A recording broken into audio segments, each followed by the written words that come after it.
Marami nagsasabi na sa panahon ngayon, sobrang iksi na lang ng lifespan ng atensyon ng isang tao.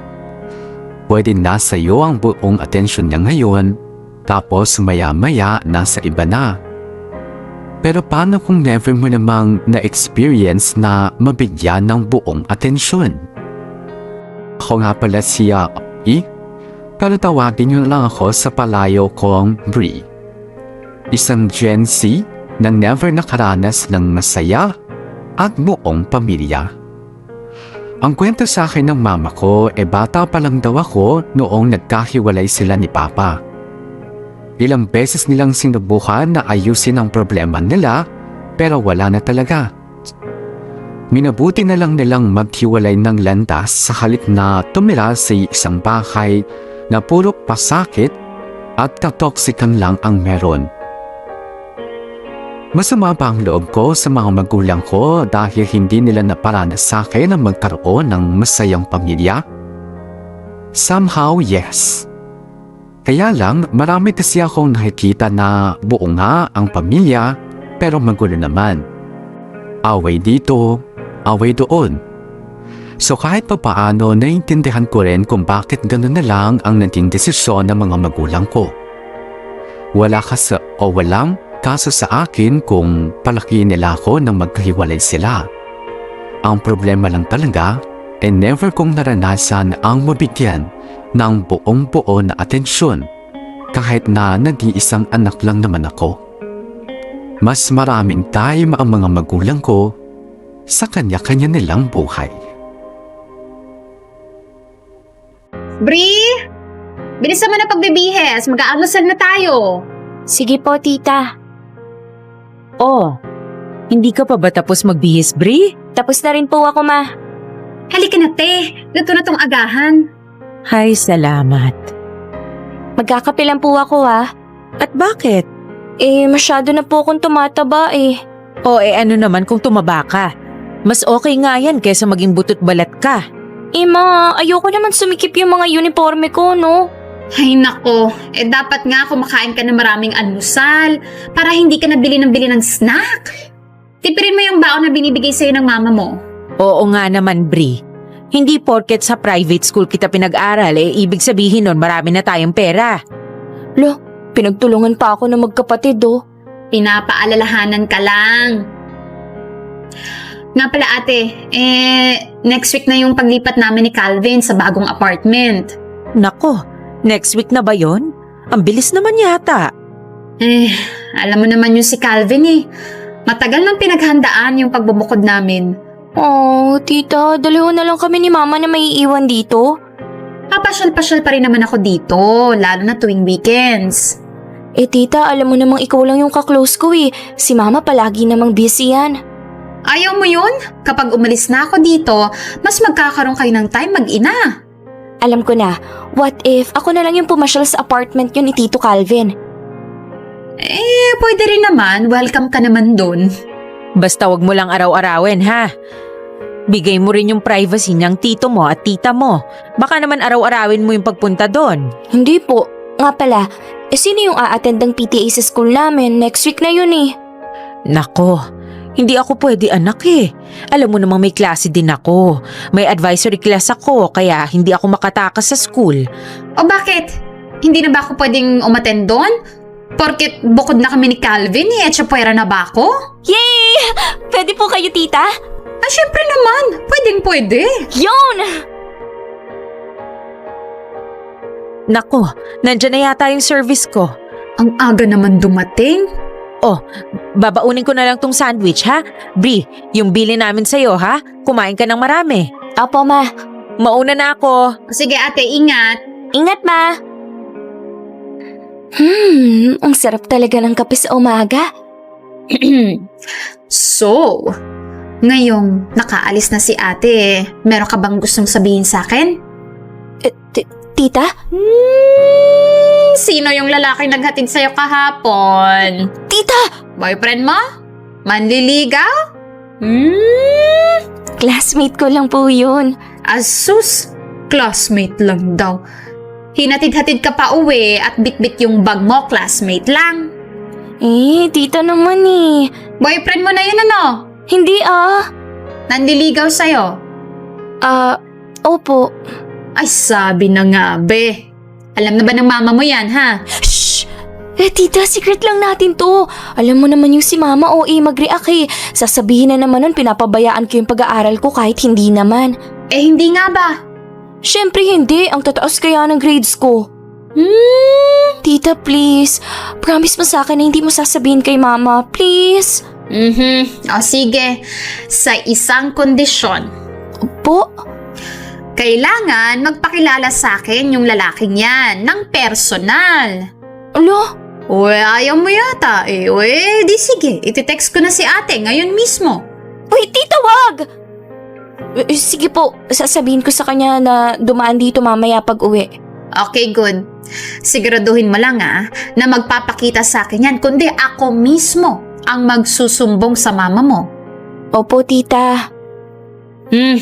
Alam mo, okay lang naman sa akin yung pagtanggap mo ng manliligaw.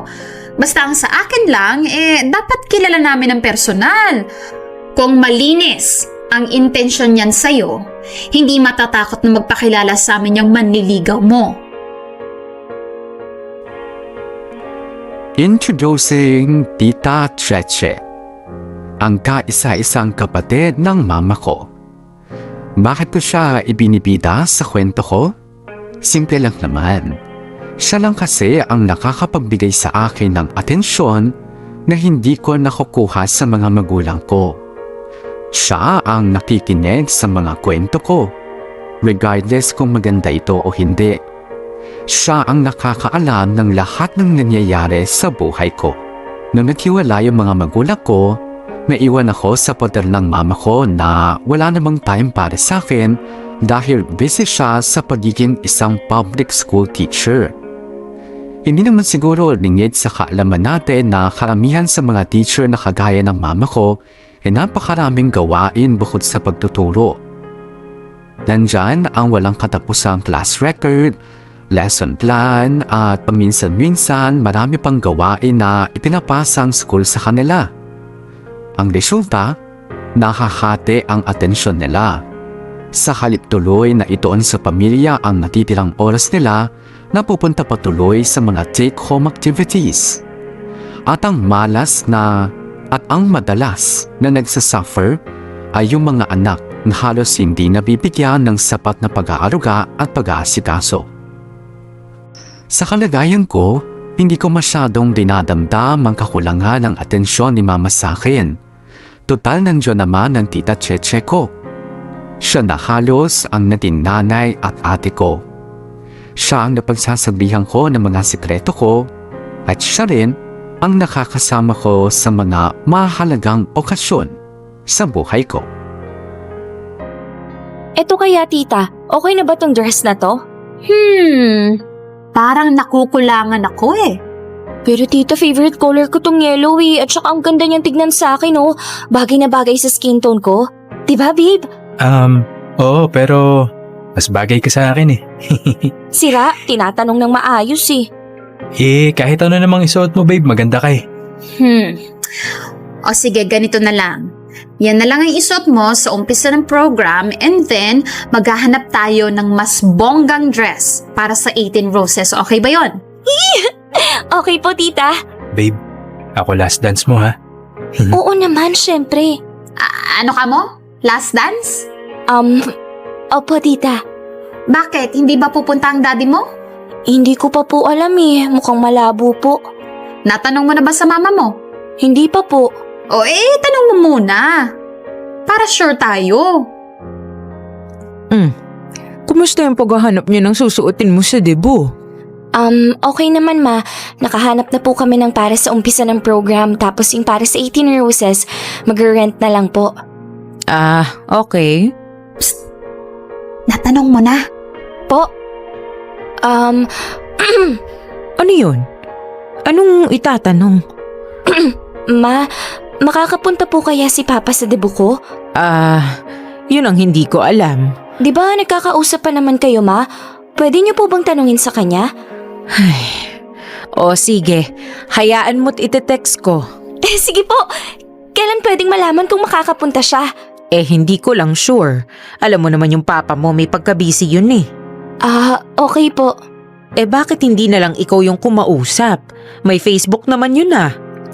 Hindi naman nagre-reply sa Facebook yun eh. Ay, bukas tawagan natin. Ngayon na ma. O kaya mamaya para malaman na natin kung makakapunta siya. Oo na.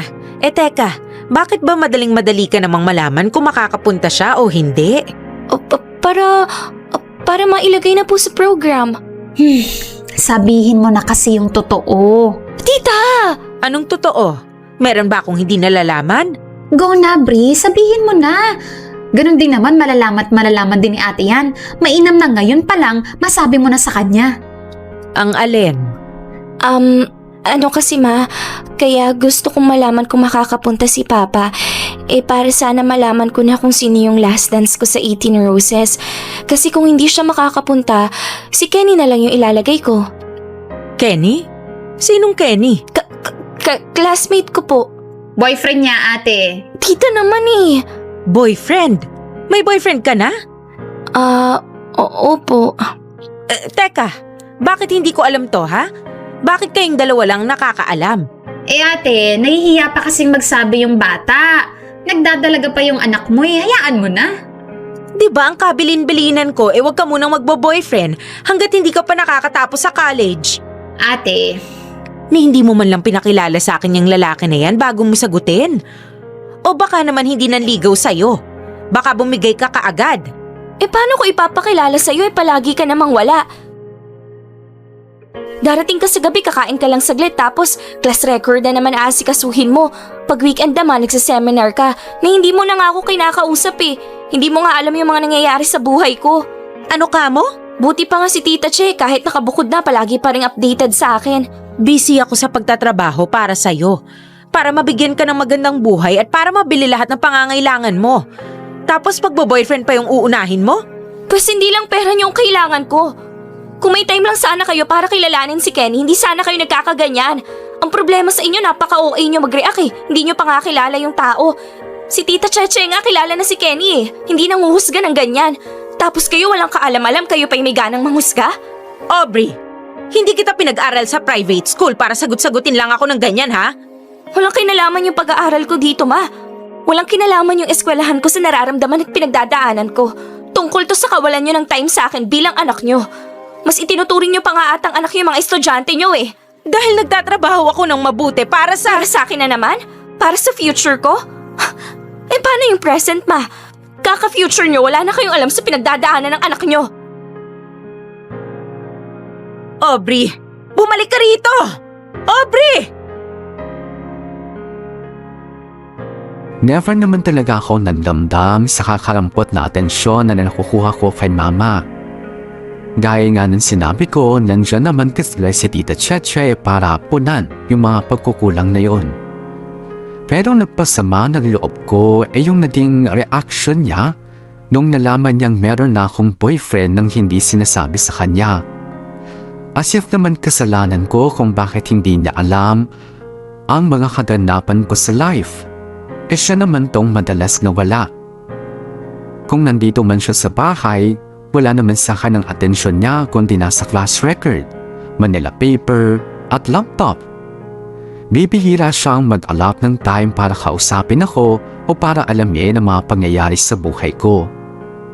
At ngayong marami ng pagbabago sa buhay ko nang hindi niya alam parang ako pa ang may kasalanan. Yun ang kauna-unahang pagkakataon na sumama ang loob ko kay mama. Doon na rin unti-unting nabuo ang nagkapatong-patong yung mga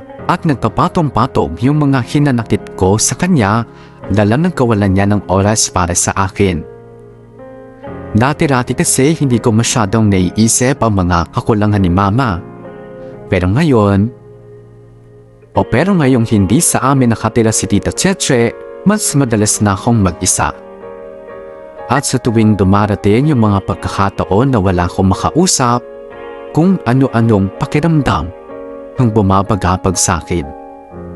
Isa nga doon ang feeling na parang walang nagmamahal sa akin. Update mo ako babe kapag nasa bahay ka na ha. Sige, babe. Oh, Bakit parang pagod na pagod ang babe ko? Ang dami kasi namin ginawa sa school eh. Akads tapos may paparating pa kaming event. Kami yung nakatoka na mag-asikaso sa preparation. Ganun ba babe? O sige, bawi ka na lang sa pahinga pagdating sa bahay. Yes, babe. Tawagan mo ako mamaya ha, video call tayo. Okay. Bye muna babe, update mo na lang ako. Bye, babe. I love you. I love you. Ay, sana naman may pagkain. Oh, ginagabi ka yata ng uwi. Dami pong activity sa school eh. Hindi pa ako nakakapagsaing. Ikaw na lang muna. Ha? Hindi pa kayo nagsasaing? Hindi pa. Napakarami kong chinechika na project ng mga bata eh. Diyos ko naman, ma. Pagod na nga ako sa school eh. Magsasaing pa ako pag uwi ko. Kung gusto mo, bumili ka na lang ng lutong kanin dyan sa kanto. Pati ng ulam, bumili ka na rin. Ma naman eh. Kung alam niyo palang marami kayong gagawin at hindi kayo makakapagsaing, sana dumaan na kayo sa karinderya kanina. Malay ko bang gagabihin ka ng uwi? Hindi ka naman kasi nagsasabi eh.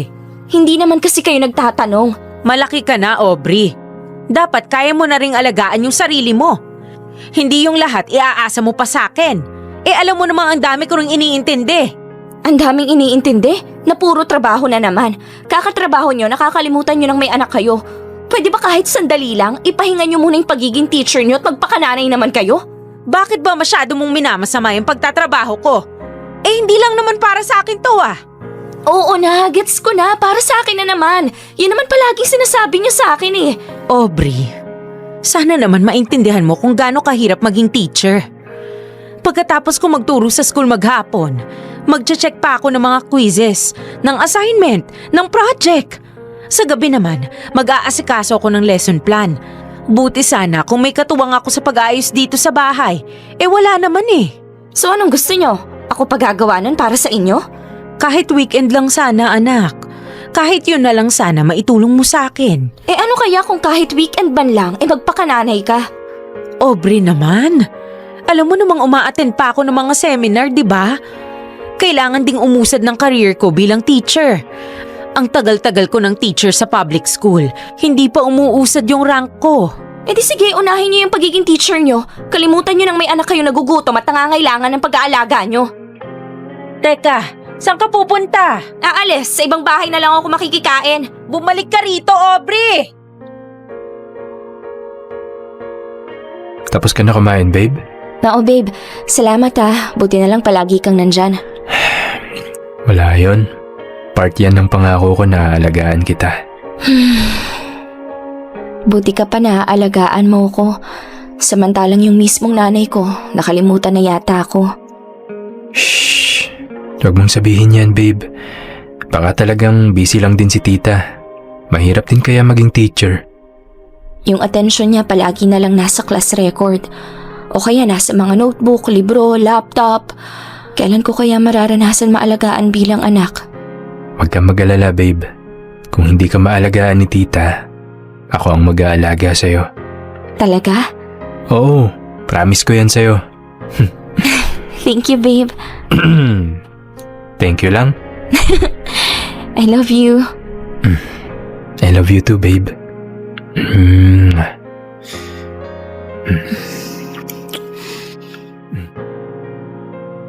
Hindi ko na nga napigilan ang sarili ko na maglabas ng sama ng loob kay mama. Ipon na kasi yung mga hinanakit ko. Narealize ko na all along meron pala talaga akong kinikimkim na sama ng loob na ngayon ko lang napagtuunan ng pansin. Siguro noong mga panahon na yun, I was too young to understand kung bakit buhos na buhos ang atensyon ni mama sa trabaho niya. Lalo na tuwing naikukumpara ko siya sa ibang magulang na walang take-home na trabaho. And at some point, hindi ko maiwasang hilingin na sana iba na lang ang naging mama ko. Or at least sana hindi na lang siya naging teacher. Sana mas marami siyang time para sa akin. Mahirap ang magkaroon ng kahati sa pagmamahal ng mga magulang. Lalo na kung hindi naman tao ang kahati mo. Mabuti na lang at may isang taong nagparamdam sa akin ng buong pagmamahal. At yun ay walang iba kundi ang boyfriend ko. Sa mga panahong wala na akong ibang matakbuhan o mapagsabihan ng sama ng loob, lagi siyang nandyan para makinig sa lahat ng rants ko sa buhay. Ibinigay niya sa akin ang pag-aalaga na hindi ko naramdaman mula sa sarili kong ina. Habang tumatagal, para bang palayo ng palayo ang loob ko sa mama ko. Kaming dalawa lang ang nakatira sa bahay pero halos hindi na kami nakikita. Naging busy na rin kasi ako sa dami ng requirements sa school at si mama naman, as usual, nakatutok sa trabaho niya. Kung magkita man kami, halos hindi na rin kami nakakapag-usap. Madalas ko rin napapansin na para pang bulong-bulo at hindi mapakali si mama dahil na rin siguro sa dami ng tumatakbo sa isip niya. Minsan parang gusto kong magalit sa kanya dahil ganun na lang pong pangtuunan niya ng pansin ng trabaho niya.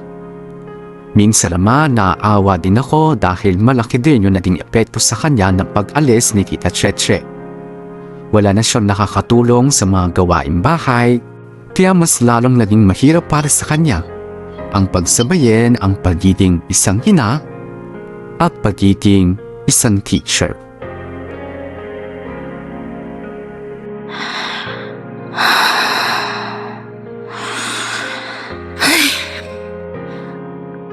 Bri, anak? Bumangon ka na dyan, kakain na tayo ng hapunan. Hindi pa ako nagugutom, ma. Maghapon ka nang nakahiga. Lalo kang magkakasakit niyan. Maghahain na ako, ha? Sumunod ka na. Okay, ma. Ay, makapango na nga. Ang lala talaga ng hilo ko. Oh, kain na. Ano bang nararamdaman mo at maghapon ka nang nakahiga? Masakit puson ko tsaka nahihilo ko. Ganun ba? Uminom ka naman na ng gamot, di ba? Hindi pa rin nawawala? Hindi pa nga eh. Gusto mong magpa-check up bukas?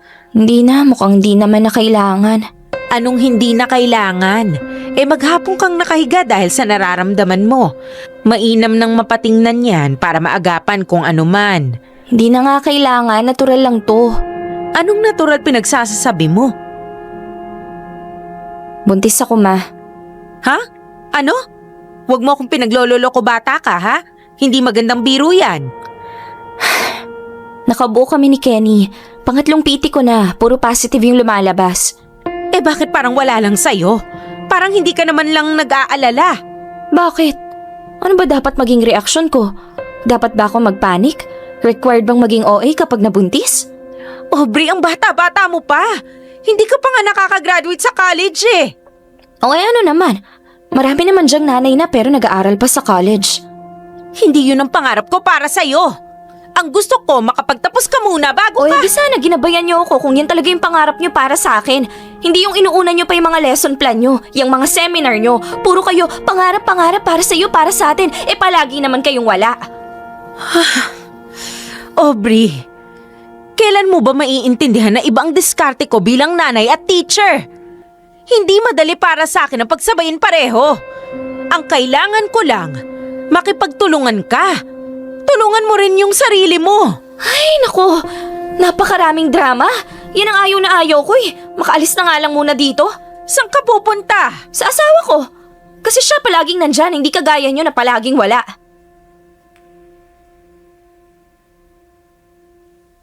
Tao po? Tao po? Kenny? Babe? Ay, bakit kaya hindi nagre-reply yun? Uy, Bri, ikaw pala yan. Hi, si Kenny, nandyan ba? Si Kenny? Oo, nandyan ba siya? Hindi kasi nagre-reply sa chat ko eh. Ayaw din sagutin mga tawag ko. Hindi ba siya nagpaalam sa'yo? Nagpaalam? Bakit? Saan siya pupunta? Umuwi siya ng Batangas, Bri eh. O umuwi? Batangas? Wala naman siyang sinabi sa akin. Yun lang. Kailan daw siya babalik? Wala na siyang balak bumalik. Hindi pala kayo nag-usap? Hindi eh. Hindi nga siya nagre-reply eh. Hindi niya rin sinasagot yung mga tawag ko. Patay tayo dyan. Mark, Baka naman nandyan lang siya sa loob. Huwag mo naman siyang itago sa akin o parang awa mo na. Nako Bri, kahit pumasok ka pa, kahit halugugin mo pa yung buong apartment, wala siya dito. Mark, buntis ako. Hindi pwedeng umuwi na lang siya sa Batangas nang basta-basta. Hindi ko alam yung address nila doon. Yun na nga eh. Kaya nga siya umuwi kasi buntis ka. Ano? Natatakot siya. Hindi pa raw siya handa. Hindi pa raw niya kayang maging ama. Hindi yun ang sabi niya sa akin. Ang sabi niya papanagutan niya ako. Hindi niya ako iiwan. May pangako siya sa akin. Aubrey, nakakalungkot man pero mukhang hindi niya matutupad yung pangako niya sa'yo. Pambihira naman. Hindi pwede yun, Mark. Umalis ako sa amin. Wala akong matatakbuhan. Si Kenny lang yung inaasahan ko. Pasensya ka na talaga, Bri, pero siguro mas mabuting bumalik ka na lang muna sa inyo. Wala ka ng Kenny na aasahan. Siya mismo na duwag na harapin yung responsibilidad niya eh. So ano to? Ako na lang mag-isa? Magkasama namin ginawa to pero ngayon nagbunga na. Solo na lang ako? Parang gano'n na nga. Sorry talaga ha. Alam kong hindi madali yung sitwasyon mo pero wala ka namang ibang matatakbuhan ngayon kundi yung pamilya mo din eh. Kaya umuwi ka na lang muna sa inyo. Sorry, Aubrey.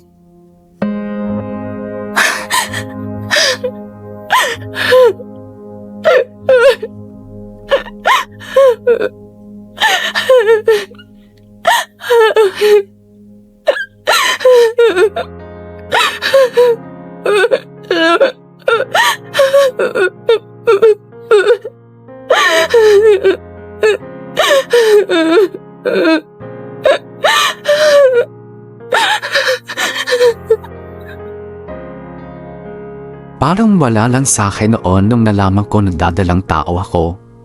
Alam ko kasing kayang-kaya ko ang sarili ko. Lumaki na ako hindi naaalagaan ng magulang ko eh. Isa pa, naniniwala kong hindi ako pababayaan ng boyfriend kong si Kenny. Pero nung nalaman kong nagpakalayo-layo siya at tinakasan ako, para akong pinagsakloban ng langit at lupa. Tandang-tanda ko pa ang pakiramdam nung gabing yun. Naninginig ako sa takot na baka tuluyan na ngang hindi magpakita sa akin si Kenny. Wala akong matakmuhan. Hindi rin ako makalapit kay Tita Cheche dahil alam kong madidisappoint siya sa balitang nabuntis ako ng maaga. Kaya naman wala akong ibang nagawa kundi ang bumalik na lang sa bahay namin. Bago ako umuwi, inintay ko munang sumapit ang madaling araw para siguradong tulog na si Mama. Bagsak na bagsak ako noon bukod sa literal na madilimang gabi, parang nilamon na rin ako ng kadiliman. Hiyang-hiya ako sa sarili ko. Gustong-gusto kong patunayan na hindi ko kailangan si Mama sa buhay ko. Pero mas lalo lang pinarealize sa akin ng mundo na kahit anong mangyari, kay Mama pa rin ako tatakbo. Yung galit na nararamdaman ko sa kanya, sa isang iglap lang ay napalitan ng hiya. Napakahirap ng gumalaw. Ganito ba talaga pakiramdam ng buntis? Ay, nakakapagod. Aga niyo yata umuwi. Maagang natapos yung lakad ko eh. Oh, may dala akong pagkain. Magmerienda ka muna. May uwi ba kayong ulam? Nagsaing na ako. Nagsaing ka? Dapat hinintay mo na ako. Hirap na hirap ka nang gumalaw oh. Kung hihintayin pa kita, baka hating gabi na tayo makapaghapunan. Ito na nga eh. Maaga na akong umuwi. Eh di sana sinabi niyo na agad na maaga kayong uuwi at saka ganun din naman eh. Mga class record din naman aatupagin niyo kaya hindi rin kayo makakapag-asikaso dito sa kusina. Ay, wala na akong class records na aasikasuhin. Himala. Nag-resign na ako sa school. Nag-resign? Kayo? Sus, maniwala ako. Ay, hindi mo naman kailangang maniwala. Paano ako maniniwala sa inyo buong buhay niyo inalay niyo sa pagtuturo, ngayon pa kayo magre-resign? Ay, sige na. Magpahinga ka na dun sa kwarto. Ako nang mag-aasikaso ng hapunan natin. Bakit ka nag-resign? Malaki na yung tiyan mo. Few weeks from now, manganganak ka na. Kailangan mo ng katuwang sa pag-aalaga sa anak mo. Pero hindi mo kailangan mag-resign. Kailangan ko. Kasi yun na lang ang pagkakataon ko para makabawi sa'yo. Pinagsasabi mo. Palagi mong sinasabi sa akin na wala na akong time para sa'yo, di ba? Na palagi kong inuuna yung pagiging teacher ko. Heto na! Ikaw na yung uunahin ko ngayon. Kayo na yung uunahin ko. Eh bakit parang masama yung loob mo? Alam mo anak, kahit kailan, hindi ko naman gustong pabayaan ka. Pero kung kaya ko lang pagsabayin yung pagiging teacher at pagiging magulang sa'yo, gagawin ko. Napag-isip-isip ko na sa buong buhay ko, palagi kong inuuna yung trabaho ko. Kaya ngayong may pagkakataon ako para bumawi sa'yo, hindi ko napapalampasin yun. Kahit pa isakripisyo ko yung sarili kong pangarap, gagawin ko. Hoy, bakit parang irritable ka pa? Naiinis kasi ako, tita eh. Naiinis? Bakit? Para kasing tanga si mama. Ang tagal-tagal na niyang teacher, ngayon pa siya magre-resign. Sinayang niya lang lahat ng pinagpaguran niya. Eh bakit? Mukha bang masama yung loob niya? Yun na nga yung mas nakakainis eh. Parang wala lang sa kanya yung sinayang niya. Buong buhay niya yun eh. Binuhos niya pagod at panahon niya doon tapos pakakawalan niya ng ganun-ganun na lang. Kasi nga, kailangan na mag-aalaga sa'yo. Lalo pag nanganak ka na. Eh paano yan? Eh di hindi na siya makakabalik sa pagtuturo. Eh mukhang hindi naman na importante sa kanya yun. Kayo na yung mas mahalaga sa kanya, ikaw at yung anak mo. Ay, ewan. Para kasing hindi nag-iisip bago nag-resign. Alam mo, Bri, maraming inilaban si ate para dyan sa pangarap niyang pagti-teacher. Kaya sigurado ko na pinag-isipan niya ng maraming beses bago mag-resign. Talagang mahal niya lang kayo ng anak mo, kaya niya nagawa yun. Ay, nakakainis. Sus, naiinis ka ba talaga? O nagigilty ka? Kasi magkaiba yun. Ba't naman ako magigilty? Eh, hindi ko naman sinabi sa kanya na mag-resign. Hindi nga. Pero ginawa niya yun para sa'yo. Baka nagigilty ka lang kasi aminin man natin o hindi, ikaw ang dahilan kaya siya nag-resign. So, konsensya ko pa, ganun. Oo, pwede rin. Natatouch ka sa ginawa niya pero nahihiya ka lang aminin. Bakit kasi hindi na lang yun ang tingnan mo? Sa halip na mainis ka sa pagre-resign ng mama mo, magpasalamat ka na lang at nagawa niyang isakripisyo ang pagiging teacher niya para lang magampanan yung pagiging nanay niya sa'yo. Mahirap mang aminin pero tama si Tita Cheche. Hindi naman totoong nagagalit ako kay mama dahil isinakripisyo niya ang pagiging teacher niya para sa amin na magiging anak ko. Ang totoo, nakukonsensya ako. Alam ko kasi ang lahat ng paghihirap ni mama para pangalagaan ang trabaho niya. Alam ko kung paano niya pahalagahan ang imahe niya bilang teacher. Sa haba ng panahon ng pagtuturo niya, nakita ko rin kung paano niya mahalin ang mga estudyante niya at kung paano din siya mahalin ang mga ito pabalik. Isa si mama sa mga teacher na totoo at tapat sa sinumpaang tungkulin. At para isakripisyo niya ang lahat ng iyon na isang malaking sampay para sa akin. Para magkaroon ng pansamantalang income, ay nagbayan siya ng kung ano-ano si mama habang tumatanggap ng racket sa pagtututor. Ako rin naman, ayoko rin namang maging sobrang pabigat kaya kahit papaano ay tumutulong na rin ako sa kanya.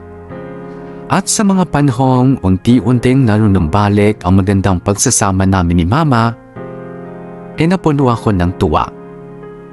Oo, nakukonsensya pa rin ako sa tuwing naiisip kong kinailangan pang isakripisyo ni mama ang trabaho niya, pero hindi ko itatanggin matagal ko nang gustong mangyari ito. Ang maramdaman na meron akong ina na nagmamahal sa akin. At tuluyan ko na ngang nakalimutan ang lahat ng sama ng loob ko kay mama. Tita, palagay mo okay na tong suot ko? Napakasimple naman yan. Wala na bang iba? Masyado ng bongga yung ibang damit ko dyan eh. Ayos lang yon. Minsan lang naman mag-birthday si Ate Josie eh. Gandaan mo na yung isusuot mo.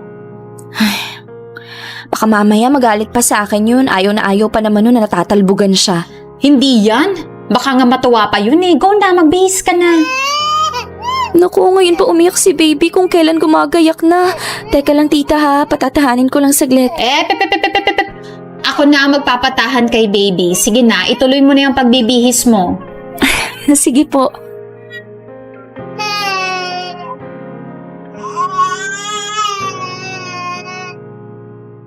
Kayo na lang pumunta kay ate, Han. May iwan na lang ako dito sa car. Ako na lang mag-aalaga kay baby. Sure ka, Han? Yes. Okay, pag biglang umiyak si baby, tawagan mo lang ako, ha? Alright. O tara na, Bri.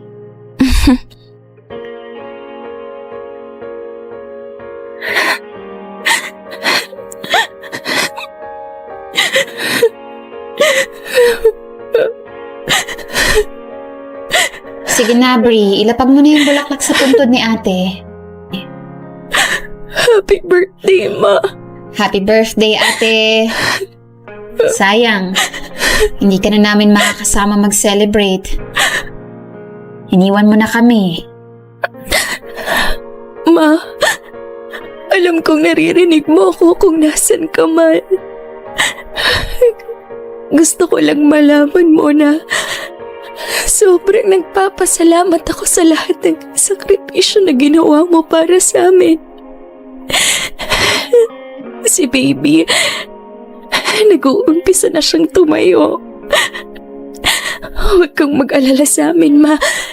Hindi kami pinapabayaan nila Tita Cheche at Tito Alfie.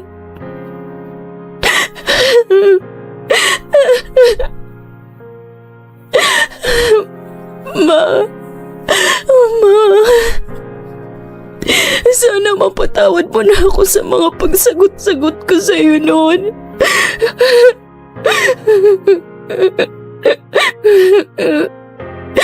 Sorry. Matagal ka na niyang napatawad, Aubrey. Sino ka? Anong ginagawa mo dito sa puntod ni Mama? Kuya Peter? Hi. Tita, kilala niyo po siya? Nagpunta ako dito para batiin din ng happy birthday ang mama mo. Kilala niyo si Mama? Higit pa sa kilala. Bri, si Kuya Peter, Kuya, ikaw na magkwento. Hindi ko alam kung paano sisimulan eh. Bale, after kayong iwanan ng papa mo, ako yung sumunod na minahal ng mama mo. Bakit hindi ko alam? Matagal naging kami. Kaso ayaw ipaalam ng mama mo sa'yo yung tungkol sa amin eh. Kasi baka daw isipin mo na may kahati ka sa atensyon niya. Lalo't madalas ka nang magselos nun sa tuwing binubuhos niya yung oras niya sa trabaho niya. Mahal na mahal ka ng mama mo, Bri. Kaya nung malapit ka ng mga anak, nakipaghiwalay siya sa akin kasi gusto niyang ibuhos yung buong atensyon niya sa'yo at sa magiging anak mo. Sabi ko naman sa kanya, okay lang naman sa akin kahit na tara-tarang oras lang ibigay niya sa akin. Patitiis ko naman yun eh. Kaso ayaw niya daw nang nadidivide yung atensyon niya. Kaya pinili niyang mag full-time mom lang sa inyo. At sa isip-isip ko naman, okay sige, willing naman ako maghintay hanggang sa pwede na ulit. Baka sakaling kapag malaki na yung anak mo, pwede na ulit. Kaso hindi ko inakalang kukunin na pala siya ng lintik na virus na yan. Hindi ko alam na may ganung pinagdadaanan pala si Mama. Hindi mo naman kailangan malaman eh. Yun ang palagi niyang sinasabi. Si Mama talaga, oh. Akala ko pa naman siya yung walang alam sa mga nangyayari sa buhay ko. Yun pala, ako yung walang kaalam-alam sa mga pinagdadaanan niya. Palagi kong isinusumbat sa kanya yung kakulangan niya sa oras dahil sa pagiging teacher niya. Pero nakalimutan ko. Hindi nga lang pala siya basta teacher. Tao din siya. May mga problema. May dinadamdam. Sigurado ako masaya ang mama mo kung nasa man siya ngayon. Balita ko, very good mommy ka daw sa baby mo eh. Opo, lahat yun nakuha ko kay mama. Hindi man niya ako naturuan kung paano mag-alaga ng bata. Naturuan naman niya ako kung paano maging mabuting magulang. At yun ang pinakamagandang aral na naituro niya sa buong buhay niya.